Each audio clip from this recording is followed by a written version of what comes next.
Welcome to our broadcast tonight. An hour with Stephen Sondheim, the gifted innovator of the American musical theater. Later we'll be joined by his director and collaborator, James Lapine. The Broadway theater was built by giants of wit and romance, the Gershwins, Cole Porter, Irving Berlin, Rodgers and Hammerstein, and others. They turned the American popular song into an enduring art form. To their inheritor, Stephen Sondheim, romance makes a different kind of music, clever yet passionate, filled with both light and darkness. It has revitalized and revolutionized the Broadway musical. The protege of Oscar Hammerstein, Sondheim came to the Broadway stage in 1957, providing the lyrics to Leonard Bernstein's music for West Side Story. 2 years later, he collaborated on Gypsy, and in 1962, he wrote music and lyrics for A Funny Thing Happened on the Way to the Forum. Then, in 1970, Stephen Sondheim wrote Company. Its tone and wit, combined with a direct view of love and sex, death and loneliness, helped redefine the theater. Sondheim followed with Follies, A Little Night Music, Sweeney Todd, all in collaboration with his longtime director, Harold Prince. Then in 1985, he chose a new collaborator, playwright-director James Lapine. The two of them shared a Pulitzer Prize for Sunday in the Park with George. They followed with the hit Into the Woods. Sondheim's musicals entered areas that Broadway had never before encountered. Now, with his latest Passion, Sondheim and Lapine have created a tale of love against all odds. It is a story of obsession and romance that is exquisite, acute, and sophisticated. Here is a short pastiche of Passion, starting with the mistress and later with a woman whose only attribute is her overwhelming love, which conquers in the end.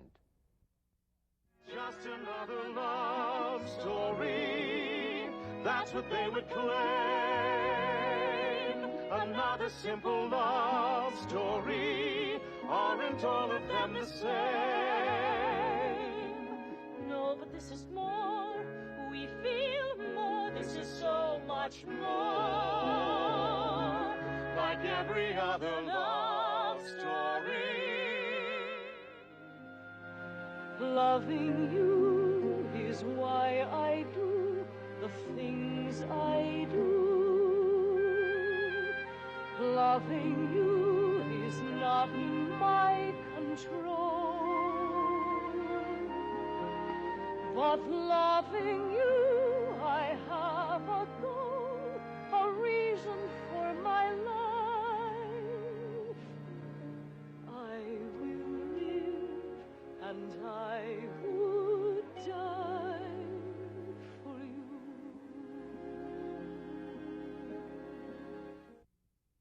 Why did you want to do this? Talk to me about the inspiration for this. It wasn't as much an inspiration. It's twice in my life I've seen something and wanted to musicalize it. One was Sweeney Todd, which I saw at a small theater outside of London. And this, which was a movie called Passione d'amore, which I saw in 1983. And stuck with right after the film festival. Yeah, and it hit me right there in the theater. I just thought, I'd love to musicalize that. And I never did anything about it. As a matter of fact, at that time, I think I was beginning Sunday with James, and then we went on and did Into the Woods. After Into the Woods, I looked at the film again, because I had taped it and from television, and I realized it wasn't a full-length piece, or it didn't seem to be a full-length piece. It didn't seem like a two-act piece. It seemed like a one-act. So then James had an idea for a piece that we thought might be a one-act. We were going to make a brace of musicals, and we worked on the other one. We did a draft of that, and then we did a draft of Muscle. Yeah, it's called Muscle. Right, yeah, right. So it's a memoir by a guy named Sam Fussell. And Passione sort of grew, and it's still a one-act, but it grew into a large one-act, and we realized that it no longer belonged in an evening with another piece, so we decided to make it its own piece, and then we'll go back and talk about Muscle later. But I come back to my question, which is, there must have been something about the idea that grabbed you. It's very hard to say, because I'm not even sure what grabbed me about Sweeney. There are just some pieces that sing to you.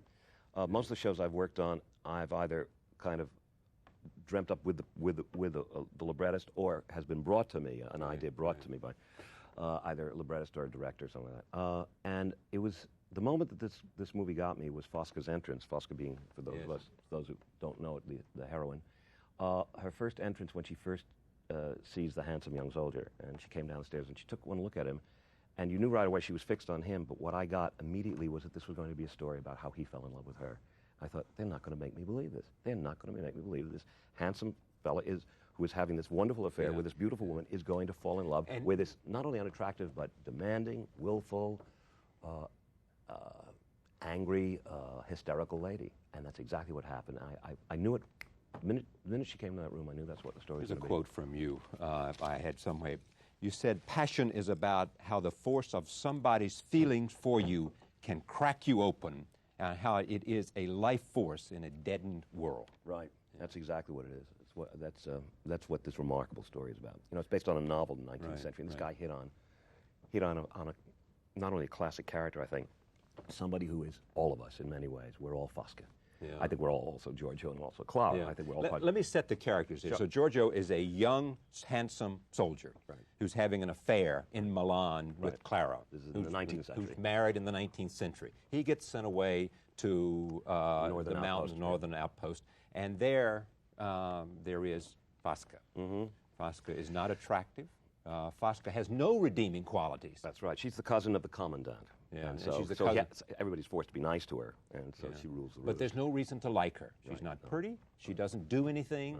She only has one thing in this play. This one thing is that she falls in love with Giorgio. And she has the force of passion, and she has the sine qua non about being alive. She is, the one thing she has is what nobody else has on that stage, which is this life force, this. It's a director sent me a letter. He liked the show a lot, and he said it's the first time he'd seen a play about the selflessness and the selfishness of love. Yeah. And it's wonderfully put, because her love is totally selfish and totally selfless. Yeah. She will do anything for the guy, but she will do anything to have the guy. Yes. And her behavior is therefore bizarre and out of control and full of life. Yeah. And why does it, in the end, which why you objected to any sense of bleak. No, I'm just curious. Why does it, in the end, why does he love her in the end? Why does he come to... He realizes that there are layers of love, and that unconditional love is the kind of love he's never had and never given. And it's the only kind of love that's worth having and worth spending your life on. And he realizes that. She teaches him that. He teaches her something, too. He teaches her something about not imposing yourself on somebody in a certain way. And so she learned something from him, too, which was not true in the movie. But it's primarily that. How do we know she learned that, about not imposing herself? It's in the finale. It's in the lyric in the finale. She says that I learned from you. She says, I'm someone to be loved, and that I learned from you, because she spent her life not being loved and missing being loved. And so she finally feels loved, and it changes her attitude. It makes her less bitter. It makes her less bizarre. It makes everything. She learns it in her last letter to him.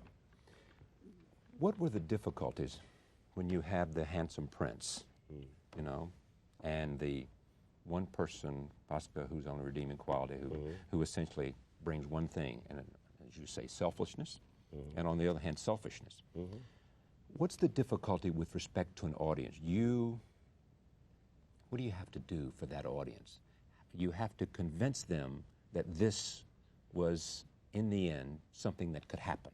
That's true of any story. I mean, the whole idea of theater and movies and narrative art is you have to convince your reader or your listener or your... They're willing to go on this journey with you. Yeah, it's called suspension of disbelief, as we learned in English 1, too, in college. And the more bizarre the story, the more the audience has to suspend their disbelief. I think I never take into account an audience as in terms of whether they like or dislike something, because you cannot make 1,000 different people all have the same opinion, but as to whether it's clear what you're telling them. And what we did during the preview period of this show, which is what you do during any preview period, is you make clear what you intend and then let the audience respond as they will. And you try to find out those moments where they're not understanding the intention of the scene. In a piece like this, which is full of kind of subtle shifts of emotion, it becomes a little more difficult to see, does the audience understand that the tone of the scene is this, that the tone of the scene is that. But that's what you do for an audience, really. You lead them by the hand into the garden, and then they can say the flowers, or they don't like the flowers, but you gotta take them into the garden. And what did you find about the early audience reaction to this? At the first couple of previews, in fact, the first preview, the dress rehearsal where we had an invited audience, and the first preview, the audience laughed at a number of instances of her relentless behavior. and they were triggered. What was interesting was they would laugh, but they would immediately become silent again. Instead of, it was not a brush fire of laughter. They would laugh, and it was an unwanted laugh, as far as we're concerned. There are moments when she does behave in such a way that it's okay, as far as we're concerned, for the audience to laugh, because her behavior is outrageous. She's outrageous. And she should be. That's the size of the character. Yes. She's an operatic character in a musical comedy. Right. And so it's right that they should, but not all the time, not 12 times, maybe twice or 3 times. So we merely took out or ameliorated the lines or moments that would trigger the laughter, either by removing the line or just changing the tone of the line. There's the moment where she invites Giorgio to sit on the bed. And she used to say, "Put your feet up." Now, just the contemporary tone of that line. I mean, the audience is laughing because they say, she'll stop at nothing to get this guy. She's dying, and she still wants to get the guy in bed, and he doesn't want to come near her. Right. So, of course, it's outrageous. But "put your feet up" was one of those phrases that was just contemporary to contemporary, and it was exactly. So we had to just formalize it a little bit. It's things like that. That's what I mean by adjustment of tone. Why did you have to have this 19th century set piece? Why couldn't this story have been a contemporary piece? We talked about it. There's something about the formality of the Army outpost. There's something about the protocol. There's something about it takes place in a Catholic country. There's also something about the position of women in those days. Women, as is pointed out in the play, had no choice but to be, as somebody once said, a daughter or a wife, was a quote I used in the play.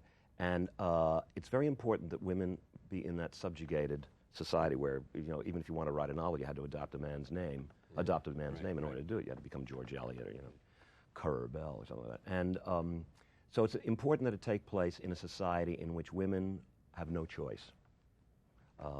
Because otherwise, Fosse could just pack her bags and go off and write novels or poetry in Milan. And Clara wouldn't worry so much about, she'd leave her husband and go off with Giorgio. They'd get married and there wouldn't be any story.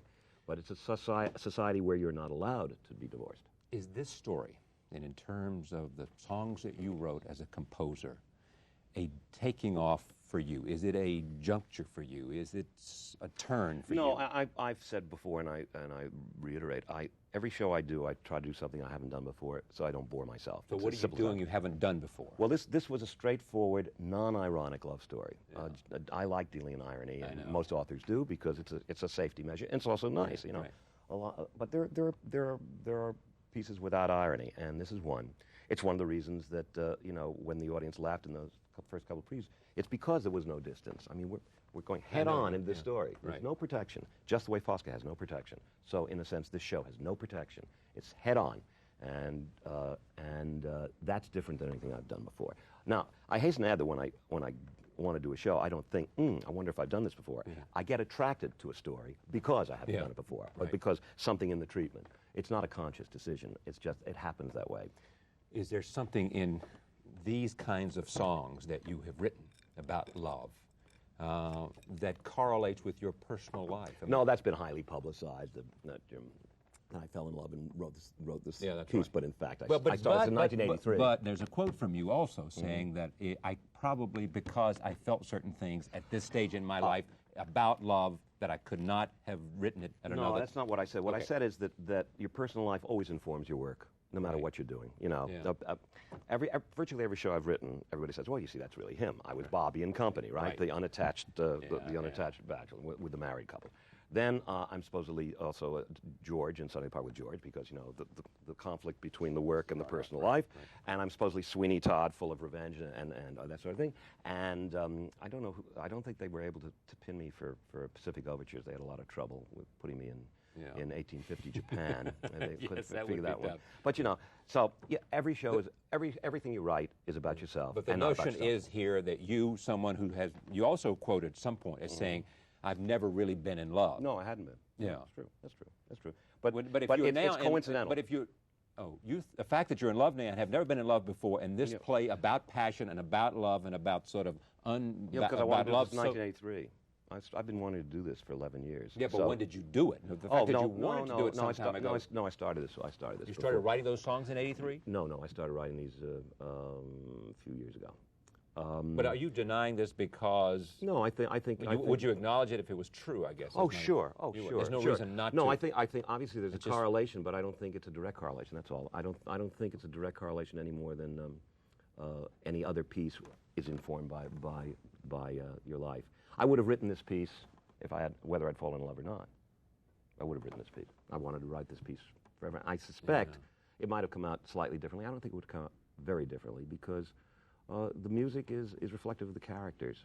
You know, one of the reasons you write is you can say what you feel through a mouthpiece of a character you invent, or in my case, characters that James Lapine invents, or that you know, George Firth or John Weidman, other librettists I've worked with, that they invent.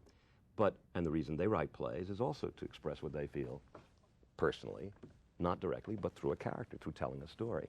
And so there's always a shield between an author and an audience.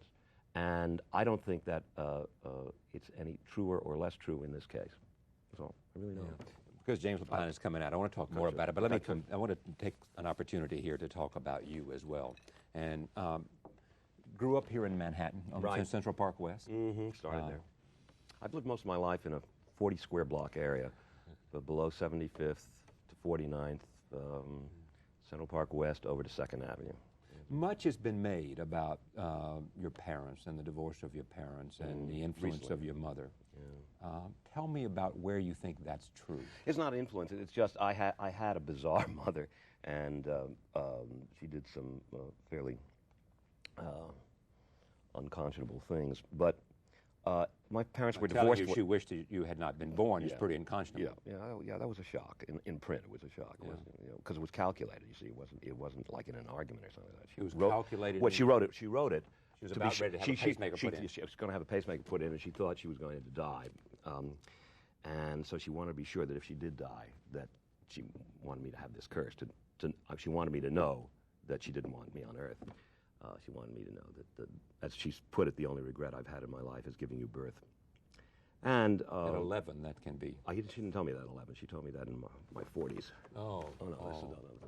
This is after many, many years of supporting her and all that sort of stuff. Anyway, the thing is, her husband left her when I was 10, and it's, you know, a woman scorned. It's the classic thing. He left her. She was in love with him, and she was very angry and very bitter. And I can't blame her for that, but she took it out on me. I was an only child, and so she deflected all her anger at my father and me. It's not an uncommon situation. And it was difficult to deal with from the age of 11 to 15, but at the age of 15, she told me that I was, my father had visiting privileges. One of the things she told me was that if I ever saw his new wife, she could have him thrown in jail. It was a total lie, but when you're 11, you believe it. And when I found out it wasn't true, I went and lived with my father, who was a terrific fella, and my stepmother, who was a terrific lady. And so at the age of 15, I scooted. And as is also fairly well publicized, my life was saved, because I think I might have been institutionalized living with my mother, by the Hammerstein family, who lived nearby, and they became my surrogate parents, Oscar and Dorothy Hammerstein, and they kept me straight emotionally. From, you know, here is what fascinates me about this story. It is, would you, without that, not only saving your life, but would you never have become, you know, what you became, a writer? Yeah, I think probably not. I mean, did this one person, because of what he did, in a sense, take this young man of 15? Yeah, and it even started earlier than that. 15 is when I wrote my first show, but it started when I was about 13. I wanted to emulate him. I've often said, and it's probably true, but it's an exaggeration, that if he'd been a geologist, I would have been a geologist. But I think I was open to anything, and I was not particularly interested in songs or theater or anything like that. My father liked the theater, liked musicals a lot. He was in the dress business, and he liked what they used to call tired businessman shows. A lot of them left, and so whenever he would have visiting privileges, we would either go to a movie with a stage show like Radio City, or to a musical. And so I like musicals, but I had no desire to be in the theater particularly. And I'd taken a couple of years of piano when I was 7 or 8, and 1 year of organ when I was 10. I went to a school where they had a huge pipe organ. But otherwise, not particularly interested. And then I met Oscar. And I have to believe that that I would have been whatever he'd been. I was particularly interested in math, for example, and anything that would have involved math, I probably would have. You still have a certain fascination with order. Yeah, and yeah. with crossword I puzzles used to do- and I used to, with some sense of... But you know, anybody who writes, particularly in a discipline like the theater or poetry, has to have some sense of order, because that is, after all, what art is about. It's making order out of chaos, and so you know, I don't think it's hardly a unique thing. But I am particularly interested. Lyric writing, I've often referred to as a form of puzzle, because your options are so restricted with the language when you have to set it to music. And I like trying to fit the words into music, make the inflections right, and then work out a rhyme or something. That's fun to do. It's very difficult work, very sweaty work, and it's not often rewarding, because I find I almost make it. Yeah. Only there were a two-syllable word that began with a B that means that it would be a perfect line. You can't find it, and it's very frustrating. Do you like computers? Yes, I'm a Macintosh freak. I don't use them for much besides certain word processing and certain games, puzzle type games. But I like the whole idea of a computer very much. I like the word you like about it? It's the logic. It's the fact that you have this thing that knows nothing. You tell it, and then you tell it to tell you back.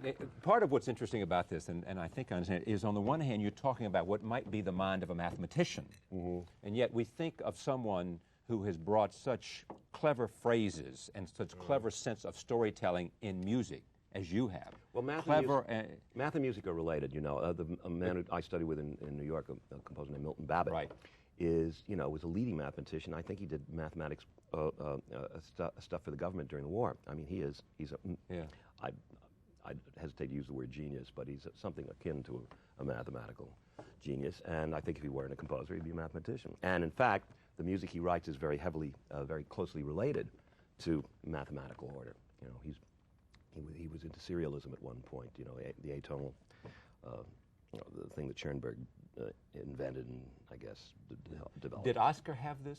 No, quite the reverse. In fact, one of the things I did for Oscar was on his birthday and for Christmas each year I gave him a recording of a piece of music that got a little more dissonant each year. I started him with the Ravel Trio, which you know has so little dissonance, but to Oscar's ear it was somewhat dissonant.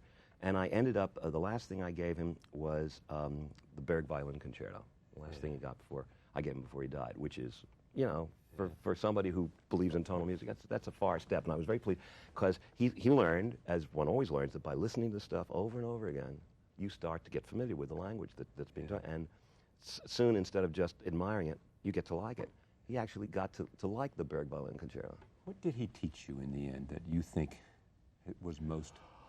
Oh, it's really it really has to do with being honest to your own way of saying things and not to try to imitate other people. I remember I wrote some love songs for a show when I was 17, 18, and they were full of Oscar-type imagery about, you know, trees and things like that. And he said, "You don't believe this? Yeah. You don't believe this?" I said, "Well, but the words are so pretty, you know." And Oscar was always writing about, you know, larks and willow trees and that sort of thing. Which for him, they were real. They were real. And what's odd is he was a city boy. Most people think of him as this kind of bucolic hayseed. Not all. He was a city boy with a sharp sense of humor and a very sharp tongue. But he did believe in cattle standing like statues. He believed in them. And what you get, you know, people who compare him to Larry Hart, because they were two Rogers collaborators, they are both entirely different. And one thinks of Hart as being the city boy and Oscar being the country boy. But in fact, they were both city boys. It's just that Oscar was attracted to this kind of writing, and Larry Hart was attracted to that kind of writing. He died in 1960.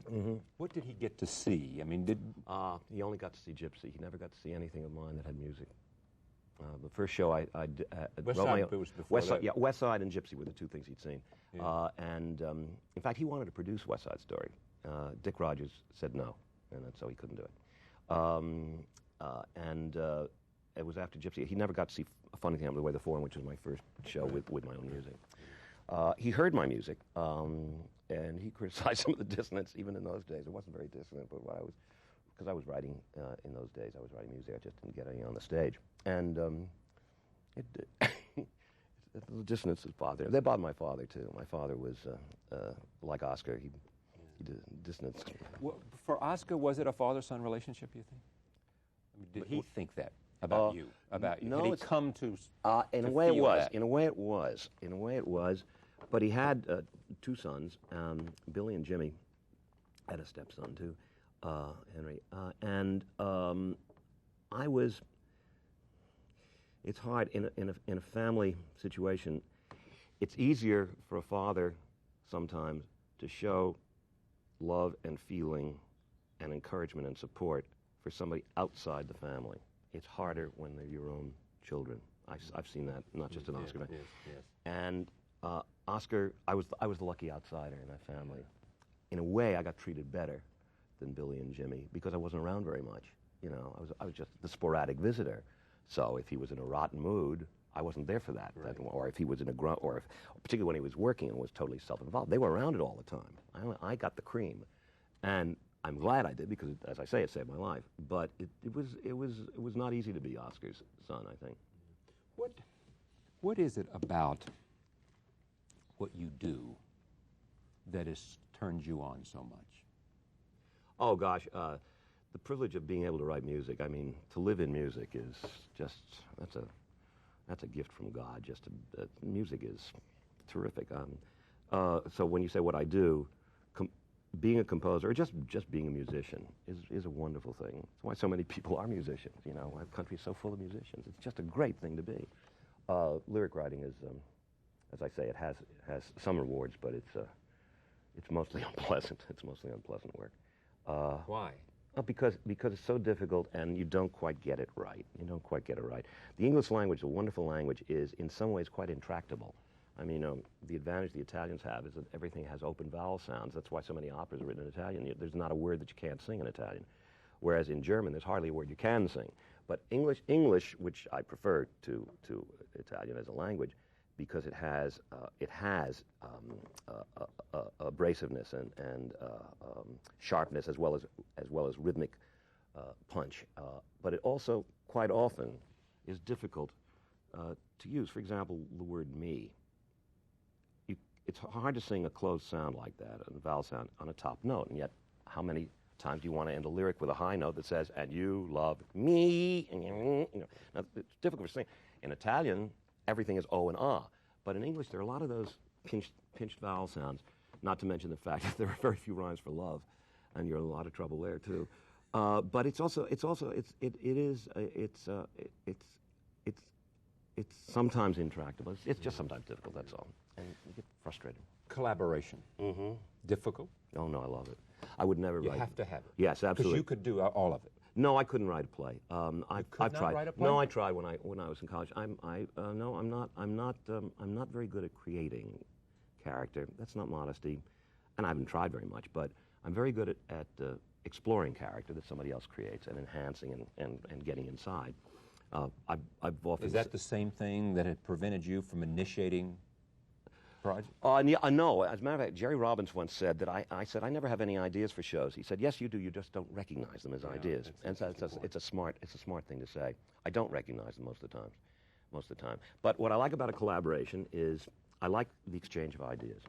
And I also, as I've said before, I like having somebody I can call up at 2 in the morning and say, I don't know how to fix this. And Lapine will say, well, why don't you take this approach, and then he goes back to bed. So I like that, but I love give and take. First of all, I have no hesitation about rating the librettist's work, but also I have no hesitation about giving the librettist ideas or that he can use or she can use. Those that you have collaborated with have been, is there anything that unites them in terms of quality, or have you sought out differences? No, most of my collaborators are really first-rate writers. No, and that's all. Just writers, first-rate writers. Yeah, the writers, yeah. Does personality play a role? I suppose it does, but it hasn't either gotten in the way or I don't think it's affected anything very much. I mean, I haven't worked with anybody I've disliked, And then one of my collaborations obviously with Hal Prince, and though he's not a writer, it's again the exchange of ideas. That's fun. Will you work with him again? Oh sure. Yeah, we've been talking. That's what he says too. But oh no, we've been talking about something specific. I'm going to be coy about it. I'm not going to say what it is. But no, we've been talking about something specific, and for a specific time too. The Broadway musical theater today, you just got a ton of Tony nominations. Some even says, as much as they like it, they say, you know, it was a lousy field, right? They say that some years there are a lot of shows that people like, and some years there are a few shows that people like. It varies. This is not the only time. I'm not sure there's an easy answer to this. It may sound like a stupid question, but why are there so few Stephen Sondheims? Oh, if by that you mean kind of new writers coming along, it's because they don't get it. There are a lot of them around. I'm quite surprised. I occasionally serve on a sort of panel up at ASCAP, young writers workshop founded by Charles Strauss.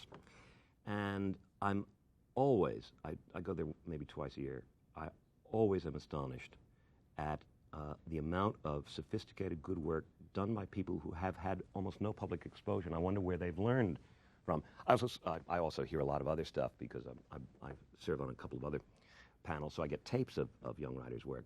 And by young, young can be 50, but I mean, you know, new writers. And I once asked one team, Flaherty and Aarons, I said, how'd you learn to be so good at the age of whatever they were, 25, 26? Yeah. And they said, well, by listening to records. And I suddenly realized the generation I grew up in, there were no such things as show albums. Yeah. So there was no way to know what you know, there's that old phrase about you stand on the shoulders of the person before you. Right. There was no way to stand on anybody's shoulders because how would I know what the Rodgers and Hart songs were? You only got to know those songs later when finally the LPs came in, and then they made, you know, and then they would resuscitate an old Rodgers and Hart show, and you'd say, oh, that's the score of you know, Too Many Girls. Oh, that's the score of, or OK, or whatever the shows were. But people my generation, we had no chance to really learn what everybody else had done, except by getting out the sheet music, which I would do, and playing it ourselves. The generations now have at least all this backlog, so they get to be very good very quickly. I'm talking about technically. Mm-hmm. The thing they don't get is the public exposure, is the practical training in the theater, because obviously the theater is about practical stuff. It's not something you write and put on a piece of paper. It's something you write, you put on a piece of paper, and then you put it on the stage. That's what they're not getting enough experience in. So they will write a show, and it will take them 2 or 3 years to get that show on. Now, maybe even longer. When I first started, it took almost that, but there was enough activity so you could get it. The other thing is, when I first started writing, there was no such thing as off-Broadway. There was only on-Broadway. The advantage of off-Broadway and the burgeoning of the regional theaters is that you can get your shows on in those things and learn from them, but you can't make a very good living. That's the problem. The generation I grew up in, if you got your show on Broadway, you stood a chance of making some money, which would allow you to write the next show. But so many young writers today have to take other jobs, which cuts into their writing time, and shows are so expensive to put on that very few Broadway producers even put on musicals, and they're not going to take a chance on unknowns, except in very rare circumstances. What they will do is they will go out to La Jolla or San Diego, where see a show that's out there, and say, we'll bring it into New York, like Big River, for example. Right. And so there is that entree, but there isn't a lot of opportunity, and that's the young writers know a great deal and have so little opportunity to get the work out there and learn by doing, because that's the way you get better. Yeah. And that would be the most frustrating thing in the world. Oh, it's terrible, but that's the only way you learn. To have no place where you can go do and grow and learn and experiment and do all those things that make you better. The only way you can learn is in front of an audience. You cannot learn in front of your friends. Exactly. I mean, there's so many things that can be created on paper. Unless you're out there in the arena, it will never... Or playing for your fellow songwriters or your family. Yeah. I know, it's a little bit like sort of playing the stock market on paper. Absolutely. It never works. Exactly. You know? We'll be right back. James Lapine is here, and we'll talk about the collaboration on passion and many more things after this break as James Lapine comes out. Stay with us.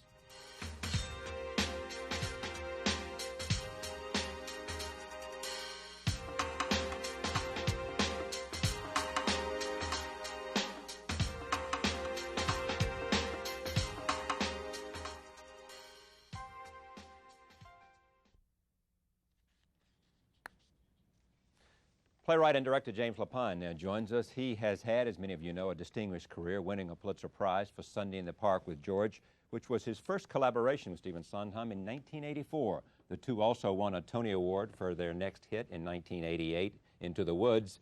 James Lapine won another Tony in 1992 for his book For Falsettos, written with William Finn. He's also directed 2 movies, Impromptu and Life with Mikey, and we're pleased to have him join us. Aren't we, Stephen? We are indeed. I'm looking at him wondering why he isn't smiling. That's When right. do I ever smile? How did the two of you get together? James? I've been talking, you talk. I had I'll the correct him. idea. Yeah, all right. Right. right. I had the and idea. I can promise you he will. I had the idea of doing a musical based on Nathaniel West's A Cool Million, and one of the producers involved was Stephen Graham and Lewis Allen, and we had talked about composers, and I said, why not start at the top and see if Steve Sondheim is interested, and Lewis knew Steve and gave him a call and introduced us. And the coincidence was that I had wanted to meet James because I had seen a play that he wrote and directed called 12 Dreams down at the Public Theater and was knocked out by it. And though it will sound odd, I was too shy to call him. And the reason I was too shy was when your work is known, you run the risk of calling somebody and say, I'd like to do a musical with you, and they hate your work, and they don't, and they say, oh, I'm terribly sorry, I'm busy for the next 3 hours. Oh, I'm so flattered that you called. And so I was afraid to do it. I actually went so far as to get his phone number from somebody at the Dramatists Guild. But you could not pick up the No, phone. couldn't do it. Now, and then, could you- coincidentally, Lou Allen called about like a month later, and I thought, this is ridiculous. You know. Why do you think it works? I mean, there's talent and talent, but beyond that. Gee, I think maybe because I come from such a different kind of world than Steve does. I had not done much theater at the time when we met, and I came from a visual arts background. I'm not schooled in the theater the way Steve is. I didn't go to it very much growing up, and so in a way, I think whereas a lot of playwrights would have probably been a little intimidated about meeting you, because was somewhat ignorant on the subject. It didn't stand in my way at all, and I think coming from a completely different perspective, we kind of met in an interesting place in the middle. In getting to know each other, which we would meet like once a week just to talk and just to get to know each other, we found that we generally liked the same movies, the same obscure off-Broadway plays, and the same obscure movies, and that our tastes were in many ways very similar. I'm almost embarrassed to ask this in the same way you were embarrassed to pick up the phone, but, what comes first? The words or the music? Well, in my case, they come together. Usually after we discuss a scene, or after we discuss the show, and James goes home and he starts to write, and so he establishes the diction of the characters, the color of the characters. Though we've talked about them, I let the librettist always start. And then I will take a scene. Meanwhile, I try to collect little themes that I think may be useful, either motivic themes or accompaniment figures. I'm very big into accompaniments and how they flavor a song or an expression of a musical expression of a character. And what happens then is he will give me a scene or two, and sometimes I literally will put the scene up on the piano easel and take sentences and try to set them. But otherwise, we will have talked about what the core song, let's say, for that scene should be, or how much it should encompass. Sometimes if it's a solo, as for example, Dot's first monologue, or her solo in Starting the Park with George, James wrote a monologue, and he wrote monologues, for example, for Cinderella and Jack and Baker's Wife and Little Red Riding Hood in Into the Woods, and they become the bases of the song. Otherwise, I will take a passage of dialogue, or I will take off from a passage of dialogue. But a large portion of the book is written before you literally begin writing. You think a lot. Yeah, I make many notes. You don't hear the unfinished stuff as much as you think you do. That's all. Sketches. Before I go to a clip from Passion, character in terms of casting. What were you looking for here? Well, in the Fosca role, we were looking for someone pretty brave, basically, because it's such a strong character to portray, and literally an unattractive one, and you find a lot of actresses don't want to go. Backed away from him. You know what I mean? Yeah, I think so. And then, of course, Steve's music is very challenging, and it actually gets down to a very narrow list of candidates, as a rule, who can sing the material, act the material, and actually fit the sort of physical demands of the role. So In the case of Fosca, you know, we didn't even need.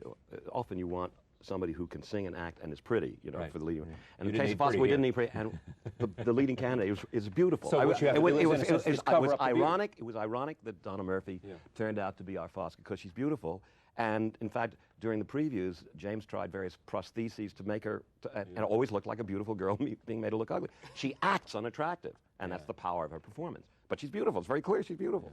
Set this scene up. Giorgio is going home to Milan, back to be with his mistress Clara, while Fosca is reading a rejection letter from him. Before we show this to an audience, is there anything else we need to say about this? Well, she sort of attacks him on the way to Milan, just you know, declaring her love for the first time to him, and to get out of her clutches, essentially, he promises to write her a letter. So what takes place on one side of the stage is him arriving at his sort of love nest, and on the other side of the stage is the character of Fosca receiving the rejection letter from him. Here it is, roll tape. To dream of you and then To be with you again. and have some time at last. Let us both behave with tact. Of sort of recognizing the power of idea. Let me talk about a little bit, and I'd like for you to do it, Jim, about the notion of storytelling through song. And I mean, it's what is said about Stephen is that he writes for individual character. These are not just sort of songs that are written out there. Right. Give me some sense of story and song and Well, I think You what know we what I'm try asking, and don't do, you? sure, of course, is to let, I mean, you know, people come to a musical to hear people sing. I Yeah. mean, and I think what you do when you routine a show is to try and let the music carry the emotional weight of the piece, because obviously it can do that without having to be as on the nose as you do as a writer, you know. So often we try and figure out what needs to be expressed subtextually or emotionally, and that falls on Steve to often. It's a good librettist has to be very generous. I've asked Peter Schaffer a number of times to write a show with me, and he says, "But I lead up to the good moment, and you get the good moment." One of the things I like about what we do is we weave in and out of each other. You know, it's like James is not, I think, I'll put words in his mouth, not always stuck with just writing a lead-in to a song. That somehow the music and what he writes do that instead of that. I think each of our shows is different too. I think the way music is used in Sunday is different than it's used in Passion and Into the Woods. Into the Woods had these little psychological songs that commented on the action, and this show, I think, it does probably flow more. This was, I always thought, to be more of an opera, and we It's an opera with a lot of dialogue. we cut back on some of the music actually when we got into the workshop. have you wanted to write opera? Never. And one of the reasons I don't is I don't like the idea of a totally sung evening. Yeah. You know, we live now in an era of a number of sung-through musicals. Yeah. And it doesn't attract me. I like the sound of the spoken language as a kind of music in and of itself, if I get pretentious about it. Because it has its own tone, and it's not only for variety and relief, but it has its own color. To hear actors talk either recessively or aggressively or whatever it is a kind of music, and I like that contrast a lot. We tend to be very willing to give up our own work. Yes, right. Oh no, cut it. Oh no. Go ahead, take it. It's sort true. of the other extreme. I have a better time when they're talking, and he has a better time when they're singing. They're singing, What do you fight over? What do you disagree over, especially as it concerns this, not Into the Woods and not? Well, Very little. Yeah, and sometimes I wish we did fight more, but we don't. Yeah, there's no creative tension here? Very little. You see, one of the things that I've had very little creative tension in all the shows I've done, not just with James, and it comes because I believe in talking a great deal before writing. I believe in sitting around and talking, so that you're sure. I had one odd experience. Funny thing happened on the way to the Forum. We were about to go into rehearsal. We'd been on it during a period of 4 years, and was finally ready. And I felt something was wrong, and I gave it to Jim Goldman to read. And he said, "Oh, it's brilliantly funny." And I played him the score. He said, "Oh, it's a terrific score." I said, "What? Then I'm just being neurotic." He said, "No, they don't go together." And what had happened was, because it was my first Broadway score, I was trying to be clever and show off a little bit. Yeah. And the book, which is very elegant, feels like low comedy. So I started to adjust to make that happen. But it was very good that he pointed it out, because, and I learned then that you must very talk very carefully about the show you're writing, be sure you're both writing the same show. And that is easier said than done. It sounds... Right. I mean, that's what I was saying before. I think you do wait before you really write music to get the sense of the book and to establish what the show is before you actually start to write. Yeah, it's a completed song. I usually don't get a completed song until you're about 2/3 of the way through the first act. In the case of Sunday, he wrote a whole act, and I had not. Actually had a reading of the book. Had a reading of the book. Brought a piano, and you play the opening chords. And he also writes very quickly when he knows where he's going. Yeah. How do you know where you're going? Well, we're different that way. I mean, I bang it out. I don't mind being fast and sloppy, and Steve is very meticulous. Yeah. Well, you mean as you go, you bang it out so that you want to get to the end, so then you can... I like to get a sketch of the whole massage. thing, and then I go back and you want a model refine that you can then... It isn't that I'm meticulous. That's harder to do with a song because, you know, if you, for example, just to set up a quatrain, you can't approximate the rhyme because then you can't... then I can't play it for him with an approximate rhyme and say, oh, well, this will rhyme well. He can't judge it until he hears it. Well, I hate to tell you, but there are people who do bang out their scores. You know, and we'll just sit down at the piano and suddenly they're playing you the song with dummy lyrics and, you know, which is not the way you work. And when... That's true, I can't do dummy. But it's not nearly as good, is it? Oh. Well, I think it's just a different way of working. Yeah, I mean, they may end up refining it and to a point in which it's fantastic, but it's just a different mindset. That's the way James does. He bangs it out and then he refines it. Yeah. And I can't do that. What do you think of critics? Well, you know, first of all, the only critic that sells tickets in the theater is the New York Times, whoever is writing for it. Has it changed since it moved from Frank Rich to Dave Richards? Oh, I don't know that anything's changed. It's just a different writer. I thought Frank Rich was a very good critic. No, it's just the power of the New York Times because that's the theater-going public, reading the New York Times. As for the other critics, you know, I've learned finally not to read critics, and you know, only read the Times. Well, what would be your complaint about them if you were, without being specific, of general? What would be? I think reviewers. Bill Goldman had a phrase for a number of critics. The screenwriter? Yeah, the screenwriter. He wrote a book called The Season, right, 1968, which covered every show of the season. And he made a term called the super critic. That is somebody who's more interested in himself than the work under discussion. I think that the woods are full of people like that. Also, some critics... It's more about their career than yours. Or not career, but themselves. Well, okay. Also, I tend... there are some critics who come to my stuff with agendas. I'll give you an example. During previews of this show, before we had fixed everything, John Lahr, the critic of The New Yorker, called our publicity office and asked to come to an early thing, and Phil Rinaldi, our publicity man, said, but we want you to wait till the show is ready. He said, oh, I'm not disposed to like it anyway. Now, that's in advance. And I was reminded of the fact that he wrote an article for, I think, Harper's, 1979, which was about me, and it was an attack on me. And during the course of the article, he panned Sweeney Todd. The only thing is he had never seen it or heard it. He wrote the article in advance. He knew the magazine was coming out. You have to, as you know, write a few months in advance for magazines. And his agenda was such that he was afraid that Sweeney Todd might contravene his thesis, so he panned it anyway. And I rarely write to critics, but I did write to him. I said I thought that was unconscionable. And he wrote back, he said, Dear Steve, I guess you're right. It was unconscionable. Period. I mean, that's all I meant to him.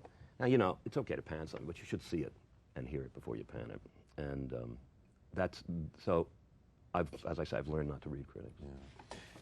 What did you have to do as this evolved?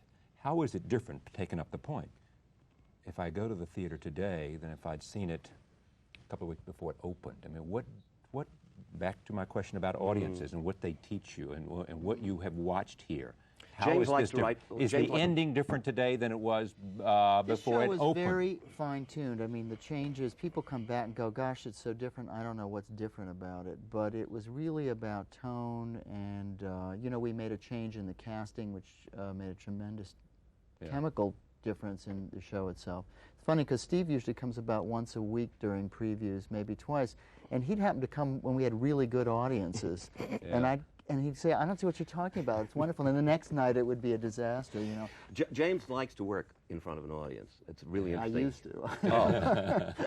I think I've had my fill of it. What do you mean work in front of an audience?